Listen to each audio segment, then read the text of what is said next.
Hey, salut tout le monde, c'est la clinique neoperformance.ca et aujourd'hui dans la vidéo, je t'explique comment optimiser ta composition corporelle sans trop te compliquer la vie. Donc on écoute ça.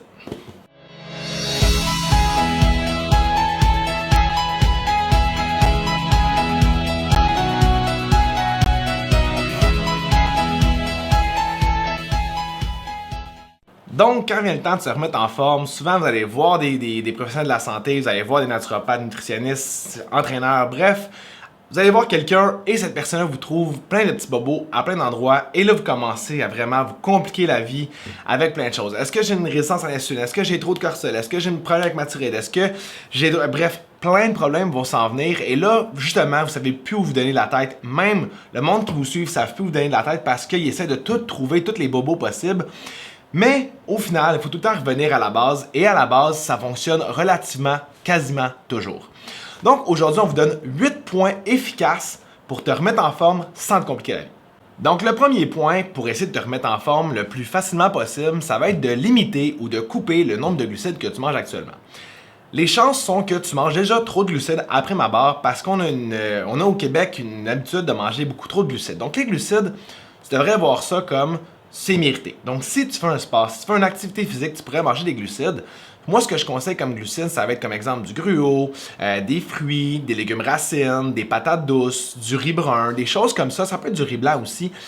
Des choses plus complexes en termes de nutriments et ça va grandement vous aider. Donc, essayez quand vous vous entraînez ou quand vous bougez de manger des glucides. Si vous restez assis toute la journée, vous ne devriez pas en manger et votre corps n'en a pas de besoin en soi. Le deuxième point, essayez de manger plus de protéines, plus de légumes et plus de gras dans votre alimentation. Et quand on parle de gras, on parle aussi de bons gras. Donc, il faut essayer de couper tout ce qui va être, exemple, huile de canola, tout ce qui est huile végétale. Ça, c'est pas nécessairement des super bons gras, mais je remplacerais plus ça, par exemple, avec des avocats, des noix, des huiles d'olive, des huiles d'avocat, des huiles de qualité aussi. L'huile de caméline, une huile du Québec qui est vraiment, vraiment super intéressante.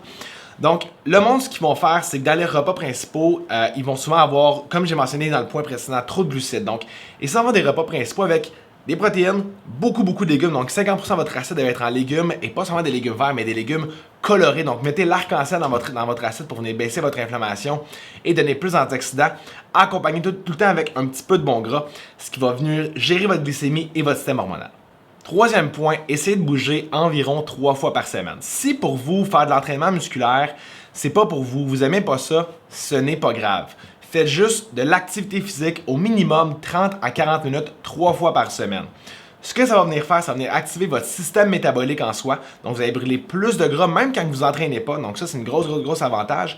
Mais aussi, vous allez vous sentir beaucoup plus énergique, moins de stress, donc moins de cortisol, meilleure gestion de la glycémie. Donc, juste en faisant ça, on améliore beaucoup votre système hormonal. Quatrième point, essayez de boire le plus d'eau possible durant votre journée et aussi 30 minutes avant vos repas. Ce que ça va venir faire, c'est que ça va venir arrêter vos rages de sucre ou vos rages de sel en grosse partie. Souvent, quand on interprète des rages de sucre ou des rages de sel, c'est qu'on est déshydraté. Donc, si, exemple, vous êtes déshydraté, vous arrivez au repas, c'est normal que vous allez manger beaucoup trop, donc beaucoup trop de calories aussi, parce que vous sentez déshydraté, donc votre corps il est comme pas en train de faire un effet de satiété. Donc, en buvant, exemple, en moyenne, on va dire un chiffre rule of thumb, environ entre 2 et 3 litres par jour, et si on est capable de focusser, exemple, un 500 ml 30 minutes avant chaque repas, vous allez voir une grande amélioration au niveau de votre satiété, donc votre composition corporelle va aussi s'améliorer du fait même. Cinquième point, mais un des plus importants, c'est un truc qui coûte absolument rien, mais qui va grandement vous aider, c'est manger lentement et manger consciemment. Ça a été montré maintes et maintes fois que manger consciemment, ça augmente votre effet de satiété. Donc souvent, qu'est-ce qu'on fait, c'est qu'on mange en travaillant, on mange super rapidement, ce qui fait que notre corps n'est pas capable de connecter vos neurotransmetteurs avec votre estomac. Donc, votre effet de satiété ne se fait pas. Donc, mastiquer, ça va aider votre digestion. Quand on le sait, quand la digestion va bien, pratiquement tout va bien. Donc, mastiquer et manger lentement en mangeant consciemment et en faisant seulement que manger. Sixième point, un point qui est encore une fois hyper important et qui coûte absolument 0$, c'est arrêter de vous peser à tous les jours. Donc, Olivia, elle a fait une vidéo là-dessus, surtout pour la femme.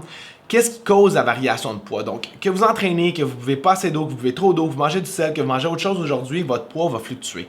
Donc, arrêtez de vous peser tous les jours, mais faites plutôt confiance, exemple, à vos tailles de pantalon ou à votre look actuel. Vous allez voir, juste en faisant ça, votre niveau de cortisol, lui, va venir baisser. Ensuite de ça, essayez d'avoir une nuit de sommeil de qualité et ce, à tous les jours. Donc, Stressez pas si vous avez, exemple, un bébé chien, un bébé, ou si, exemple, vous faites de l'insomnie, il faut pas vous casser la tête avec ça, donc faites du mieux que vous pouvez. Et si vous voulez avoir des trucs là-dessus, sur notre site web, donc neoperformance.ca, Chantal a écrit un article fabuleux pour vous donner tous les trucs nécessaires pour mieux dormir, donc allez voir ça. Et le dernier point, et là non le moindre, c'est manger un déjeuner haut en protéines, haut en gras, bas en glucides. Donc ça, moi je dirais que ça s'applique pour 90% de la population actuellement. Que vous faites du sport ou que vous faites pas de sport, un déjeuner haut en gras va aider vos neurotransmetteurs, donc meilleure cognition, mais aussi va aider aussi un petit peu l'enzyme qu'on appelle l'adiponectine, une enzyme qui brûle du gras. Donc ça va venir vraiment aider votre glycémie au niveau de la journée, aider votre composition aussi. Donc quand on parle d'un déjeuner haut en protéines, haut en gras, ça peut être exemple une omelette, ça peut être de la viande le matin, ça peut être un smoothie. Donc dans mes stories Instagram, je mets beaucoup de recettes de smoothies aussi que vous pouvez faire. Donc copier-coller, c'est relativement assez simple. Donc si vous appliquez ces points-ci, croyez-le ou non, mais votre composition va s'améliorer et vous n'allez pas vous compliquer la tâche avec est-ce que je gère bien mon insuline, est-ce que je gère bien mon niveau de stress. Faites un lâcher prise et suivez ça et vous allez voir, ça va super bien aller. Mais dans le cas que, encore là, tu veux vraiment pas te compliquer la tâche et tu veux être certain d'avoir des bons résultats, à la clinique, on est 3 naturopathes expérimentés, chacun avec notre champ d'expertise. Donc, on est capable de trouver le meilleur naturopathe pour toi. On donne des reçus d'assurance et on est capable d'avoir un rendez-vous dans 1 à 2 semaines pour ton évaluation. Donc, si tu veux contacter nous au neoperformance.ca, tu peux aller prendre ton rendez-vous directement sur le site ou encore nous écrire un email au info@neoperformance, nous écrire sur Instagram, Facebook, YouTube. On est vraiment partout. Et là-dessus, tout le monde, on se dit au prochain vidéo.